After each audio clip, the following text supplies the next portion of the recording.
हरियर सुगवा के लाली लाली ठोरिया रे लाली लाली ठोरिया बोलिया बोलिया सुगना हर हर महादेव बोलिया बोलिया सुगना हर हर महादेव।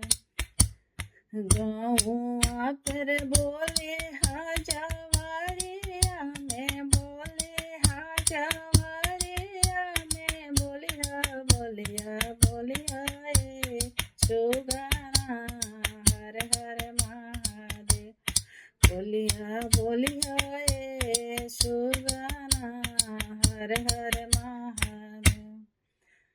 मंदिर में बोले चवा में बोले चवा में बोलिया बोलिया बोलिया सुगना हर हर महादेव बोलिया बोलिया सुगना हर हर महादेव।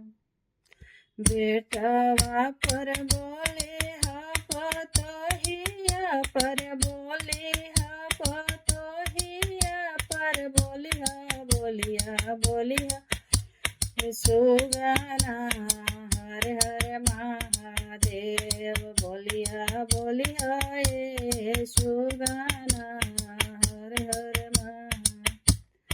बेटिया पर बोले दामादवा पर बोले दामादवा पर बोलिया बोलिया बोलिया सुगना हर हर महादेव बोलिया बोलिया सुगना।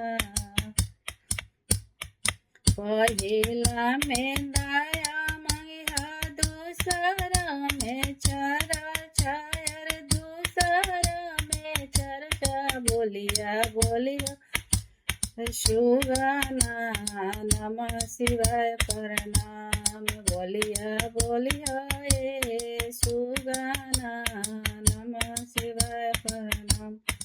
हरियर सुगना के लाली लाली ठोरिया लाली लाली ठोरिया बोलिया बोलिया सुगना हर हर महादेव बोलिया बोलिया सुगना हर हर महादेव बोलिया बोलिया सुगना हर हर महादेव।